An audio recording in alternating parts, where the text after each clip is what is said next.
విజయవాడలో కలెక్టర్ల సదస్సు ప్రారంభమైంది. ఏ కన్వెన్షన్ హాల్లో జరుగుతున్న ఈ సదస్సులో డబుల్ డిజిటల్ వృద్ధి రేటు కొనసాగింపుతో పాటు సుస్థిర వృద్ధి లక్ష్యాలపై చర్చించనున్నారు. ఫస్ట్ సెషన్లో సుస్థిర అభివృద్ధి లక్ష్యాలు, కుటుంబ సమాజ వికాసాలపై ముఖ్యమంత్రి చంద్రబాబు నాయుడు ప్రసంగించనున్నారు. రెండో రోజు పారిశుద్ధ్యం, ఓడిఎఫ్ తాగునీరు వంటి అంశాలపై చర్చించనున్నారు. నెంబర్ 1 ఫస్ట్ ర్యాంక్ మనకే వస్తుంది, నాకేం డౌట్ లేదు దాంట్లో. కానీ ఇవన్నీ చూసినప్పుడు ఇక్కడ కూడా నేను ఎప్పుడు మీకు కూడా చెప్పాను, ఫస్ట్ టైం మనం ఇవన్నీ కూడా ఒక సైంటిఫిక్ ఎక్సర్సైజ్ చేయాలి.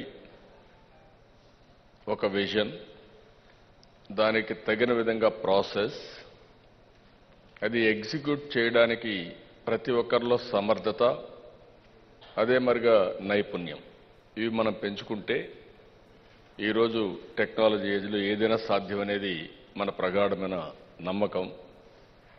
రెండో విషయం మీరు చూసినప్పుడు, ఒక కంపెనీ వెల్త్ క్రియేట్ చేస్తారు, ఎంప్లాయ్మెంట్ క్రియేట్ చేస్తారు. ఆ కంపెనీ గవర్నమెంట్ యొక్క రెగ్యులేషన్స్ పైన ఆధారపడుతుంది. కానీ ఇక్కడ మనం ఉండేవాళ్ళం, మనం గుర్తుపెట్టుకోవాల్సింది, గవర్నమెంట్లో మనం ఉన్నప్పుడు ఎలాంటి ప్రొసీజర్స్ కావాలంటే రియల్ టైంలో మార్చుకొని యాక్టివేట్ చేసే అధికారం మనకుంది. వాళ్ళు రియల్ టైంలో చేయలేరు. ఎక్కడొక్కడ స్ట్రక్ ఆఫ్ అయితే అక్కడి నుంచి ఆ ప్రాజెక్ట్ కూడా 6 నెలలు, సంవత్సరం, 2 నెలలు పెండింగ్ పడిపోయే పరిస్థితి వస్తుంది. మనమైతే గవర్నమెంట్లో ఉండే మనమైతే ఇంకా సమర్థవంతంగా పనిచేయగలిగితే, ఇప్పుడే సిఎస్ గారు చెప్పినట్టు ఒక అప్రోచ్ ఉండాలి. ఎక్కడ నాన్ పర్ఫార్మింగ్ అసెట్ ఉన్నా, ఏది కూడా పెండింగ్ పడినా దానివల్ల నష్టపోయేది రాష్ట్రమే నష్టపోతుంది, ప్రజలకే నష్టం వస్తుంది. ఇప్పుడు ఈ రిజల్ట్స్ చూసినప్పుడు ఒక ఎగ్జాంపుల్ మీకు చూస్తే, అగ్రికల్చర్ అండర్లైన్ 24.4% 44 పెరిగాం. అందరికంటే కొండవాళ్ళందరూ ఆత్మవిమర్శ చేసుకోవాల్సింది, అందరికంటే డిఫికల్ట్ సెక్టర్ ఇది. ఎందుకంటే ఈ సంవత్సరం 27% రెయిన్ఫాల్ తక్కువ, 27% రెయిన్ఫాల్ తక్కువ. మొన్నటి వరకు అయితే 29% తక్కువ. నిన్న మొన్న కొద్దిగా ఈ తుఫాన్ వల్ల, సైక్లోన్ వల్ల కొంచెం బ్యాలెన్స్ అయింది, కానీ లేకపోతే ఇంకా ఇబ్బంది ఉండేది. అది కొద్దిగా 2% అంటే 2 సెంటీమీటర్లు ఇంప్రూవ్ అయింది. 27% మైనస్ రెయిన్ఫాల్లో 24.44% గ్రోత్ వచ్చింది. అంటే ఇక్కడ మనం గుర్తుపెట్టుకోవాల్సింది, కొంచెం తర్వాత ఇది అయిపోయినాక దీనికి మీరు ఒకసారి ఆలోచించుకున్నప్పుడు, ఇక్కడ జరిగిందంతా కూడా ఒక విజన్ తయారు చేసుకున్నాం, దానికి తగిన విధంగా ఎగ్జిక్యూషన్ చేశాం. Starting with backward and forward integration కూడా వర్కౌట్ చేశాం. అందులో భాగమే ఇరిగేషన్లో పట్టిసీమ పూర్తి చేశాం రికార్డు టైంలో. 1 ఇయర్లో అందరూ కూడా ఆశ్చర్యపోయే విధంగా మనం కంప్లీట్ చేశాం. దగ్గర 55 టీఎంసీ నీళ్లు, గోదావరి నీళ్లు కృష్ణాకు తీసుకొచ్చాం. ఈ సంవత్సరం కూడా మీరు చూస్తే మన రాష్ట్రంలో తక్కువ వర్షం పడింది. కృష్ణా రివర్లో ఫ్లో ఆఫ్ వాటర్ లేదు, మనకు వచ్చేది చాలా తక్కువ వచ్చింది. నాగార్జున సాగర్కి ఫుల్ కాలేదు, మనకు వచ్చిందే తక్కువ వచ్చినా ఆ డీటెయిల్స్ మన వాళ్ళు ఇస్తారు. అయినప్పటికీ కూడా మనం శ్రీశైలంలో వాటర్ పెట్టుకోగలిగాం. ఎప్పుడూ లేని విధంగా రాయలసీమకి డ్రౌట్ ఎఫెక్టెడ్ ఏరియాస్కి నీళ్లు ఇవ్వగలిగాం. ఈరోజు తాగేదని నీళ్లు కానీ ఇంకోటి కానీ ఇవ్వగలిగామంటే మన విజన్తో చేసిన దీనివల్ల వచ్చింది. రెండోది, ఇక్కడ కూడా మీరు చూస్తే ఎక్కువ ఎఫెక్ట్ అయ్యేది అగ్రికల్చర్ ఎఫెక్ట్ అవుతుంది. డ్రై ల్యాండ్ వేస్తారు. మనం ఆ డ్రై ల్యాండ్ మిటిగేషన్ కూడా వెళ్ళాం, కానీ కొద్దిగా ఆలస్యం కావడం కానీ, అసలు వాటరే లేకుండా పోవడం కానీ, ఇలాంటి సమయం దీనివల్ల అనుకున్నంత ప్రొడక్టివిటీ సాధించలేకపోయాం. అది సాధించుంటే డ్రౌట్ పైన కూడా మనకు పై చేయి వచ్చేది, అక్కడ కొద్దిగా ఇబ్బంది వచ్చింది. అయితే హార్టికల్చర్, లైవ్ స్టాక్, ఇంకొక పక్కన అన్ని కూడా అక్వా ఎక్స్ట్రార్డినరీ పర్ఫార్మెన్స్ చూపించారు, మంచి లీడర్షిప్ ఇచ్చారు. అన్ని డిపార్ట్మెంట్ల కంటే ఈ డిపార్ట్మెంట్లో అడిషనల్ ఫండ్స్ ఇవ్వాల. ఆ విషయం మనందరం గుర్తుపెట్టుకోవాల్సిన అవసరం ఉంది. ఫండ్స్ ఇక్కడ ముఖ్యం కాదు. ఫోకస్, ఎఫిషియన్సీ, పాలసీలు ఏమైనా ఉంటే కరెక్ట్ చేయడం, ఒక ఇన్స్పైరింగ్గా పనిచేయగలిగారు. ఈరోజు ఖర్చు పెట్టిన డబ్బులు కూడా మీరు చూస్తే ఫిషరీస్లో ఖర్చు పెట్టింది ఒక 50-60 కోట్లు ఖర్చు పెట్టాం. వాళ్ళకి ఇచ్చిన బడ్జెట్లో కూడా మినిమం ఖర్చు పెట్టి మ్యాక్సిమం రిజల్ట్స్ తేగలిగారు. రెండోది ఇండస్ట్రీ. ఇండస్ట్రీ మీరు చూస్తే గవర్నమెంట్ ఆఫ్ ఇండియాలో అగ్రికల్చర్ 2.51% వచ్చింది, మంది 24.48. ఇది కూడా మీరు చూసినప్పుడు ఆల్ ఇండియా లెవెల్లో రెయిన్స్ బాగా పడ్డాయి ఈ సంవత్సరం. దురదృష్టం మనకు రెయిన్స్ బాగా దెబ్బతీసాయి, కానీ వేరే రాష్ట్ర రెయిన్స్ పడినా ఈ ఇబ్బంది వచ్చింది. ఇండస్ట్రీ సెక్టర్లో మనం 9.98 వచ్చాం, ఆల్ ఇండియా 5.60 వచ్చింది. ఇది కూడా మనం పెట్టుకున్న టార్గెట్ ఎక్కువ పెట్టుకున్నాం, ఆ మాత్రం వచ్చింది. సర్వీస్ సెక్టర్ చూస్తే మనం 9.57 వచ్చాం, ఆల్ ఇండియా 9.20 వచ్చింది. ఇక్కడే మీ అందరి రోల్ ఉంటుంది సర్వీస్ సెక్టర్లో. చాలామంది ఏమనుకుంటున్నారంటే నా రోల్ ఏముంది దీంట్లో అనుకుంటున్నారు. ఎకానమీలో 50%, 55% సర్వీస్ సెక్టర్ కాంట్రిబ్యూషన్ వస్తుంది. ఎంప్లాయ్మెంట్ కానీ, ఎకానమీ కానీ, ఆదాయం కానీ.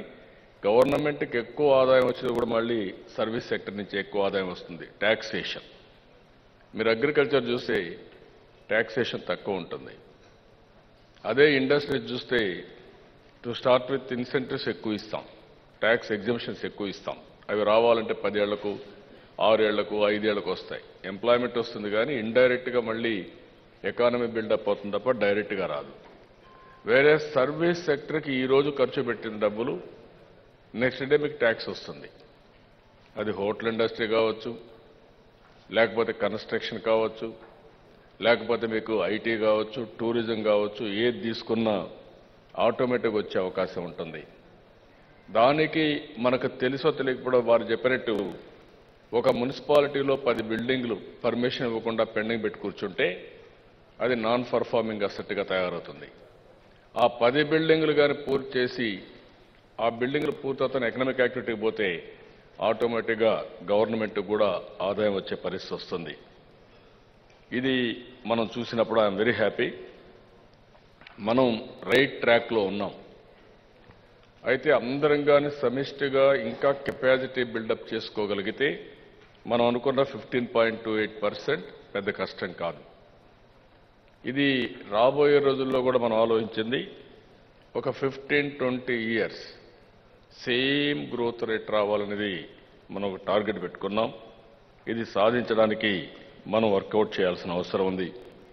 ఈ రోజు ఇక్కడికి వచ్చినప్పుడు నేను మిమ్మల్ని కోరేది, ప్రతి ఒక్క డిపార్ట్మెంట్కి ఒక 3-4 ఇష్యూస్ మనం ఆలోచిస్తున్నాం. అవి కూడా మీరు గుర్తుపెట్టుకోవాల్సిన అవసరం ఉంది. ఇంత మునుపు మిలీనియం గోల్స్ యుఎన్ఓ ఫోకస్ చేశారు. ఈరోజు ఎకనామిక్ ఇండికేటర్స్ ఏవైతే తీసుకున్నామో జీవీఏ కానీ లేకపోతే జిఎస్డిపి కానీ మనం తీసుకుంటే ఇది కొన్ని సెక్టర్స్ దీంట్లో పరిమితం అవుతాయి. కానీ మిలీనియం గోల్స్ తీసుకుంటే ఇంత మునుపు మిలీనియం గోల్స్ అన్నారు, ఇప్పుడు సస్టైనబుల్ డెవలప్మెంట్ గోల్స్ తీసుకున్నారు. ఇది యూనివర్సల్గా ప్రపంచంతో మెజర్ చేస్తారు. ఇవి కానీ తీసుకోగలిగితే మనం ఓవరాల్గా చాలా వరకు మెజారిటీ డిపార్ట్మెంట్స్ వచ్చే అవకాశం ఉంటుంది. Most of the departments which are all relevanted for us అవన్నీ వచ్చే అవకాశం వస్తుంది.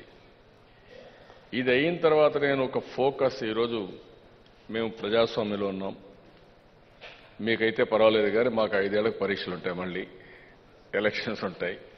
ఎలక్షన్స్లో గెలవకపోతే మేము మాట్లాడిందంతా కూడా థియరీ అవుతుంది. అందుకే బ్యూటీ ఆఫ్ డెమోక్రసీ మీరు చూస్తే నిన్నటి వరకు నేను అపోజిషన్ లీడర్ని, నేను చీఫ్ మినిస్టర్ని, పార్టీ అధ్యక్షుడిని. నేను ప్రజల్లోకి వెళ్ళాను, పాదయాత్ర పెట్టాను. 2811 కిలోమీటర్లు మీరు గుర్తుపెట్టుకోవాలి. ఇక్కడుండే అధికార యంత్రాంగం కానీ ఒకసారి రిమైండ్ చేస్తున్నా, చాలా కష్టంలో తిరిగారు. తిరిగిన తర్వాత 208 రోజులు రాష్ట్రం అంతా తిరిగాను. నేను తిరిగిన తర్వాత నాకు తోయడం, లాగడం పబ్లిక్లో, దాంతో నాకు షుగర్ కూడా వచ్చింది. అంతవరకు నాకు డయాబెటీస్ లేదు, దాంతోనే షుగర్ వచ్చింది.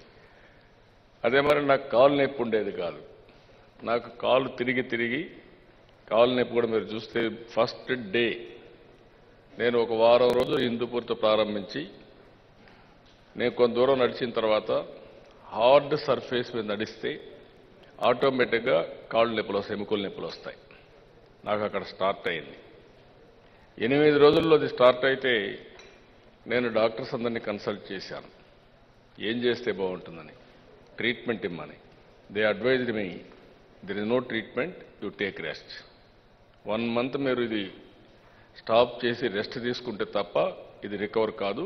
స్పోర్ట్స్ పీపుల్ కూడా వస్తుంది, వచ్చినప్పుడు this is only the medicine అని చెప్పి. నా పక్కన కేఈ కృష్ణమూర్తి ఉన్నారు. కర్నూలులో వస్తూ ఉంటే నా బాధ కుంటూ నడుస్తూ ఉంటే, సార్ ఎందుకు సార్ ఇవన్నీ నిలిపేసేయండి సార్ మీరు అని అడ్వైజ్ చేశాడు ఆ రోజు. అయితే నేను ఒక పట్టుదల బట్టి డాక్టర్స్ ఒక క్లూ తీసుకున్నాం. ఆ క్లూ ఏంటంటే ఏం చేస్తే బాగుపడుతుంటే ఒక ఆలోచన ఇచ్చారు. మీరు మట్టి రోడ్లో నడవడానికి ప్రాక్టీస్ చేయమని.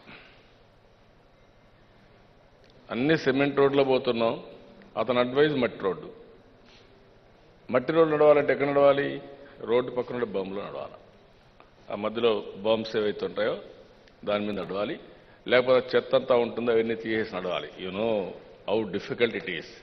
విలేజ్ దగ్గర పోతే ఎంత భయంకరంగా ఉంటాయో కూడా మీకు తెలుసు. ఇప్పుడన్నా ఓడిఎఫ్ వచ్చాయి, కానీ అప్పుడైతే మొత్తం రాష్ట్రం అంతా చూసిన తర్వాతనే నాకు అనిపించింది అనమాట, ఇంత భయంకరమైన వాతావరణం ఈ రాష్ట్రంలో ఉందని. అక్కడి నుంచి నేను ఆ పక్కనే ఆ కంప చెట్లు, పనికిరాని చెట్లు అవన్నీ ఉంటే దాన్ని నడిచాను. విశాఖపట్నం వరకు రీచ్ అయ్యాను. Never I compromised. Every day in my life మీరు గుర్తుపెట్టుకోవాలి. విజయవాడలో కలెక్టర్లతో సీఎం కాన్ఫరెన్స్ ఇంకా కొనసాగుతూనే ఉంది.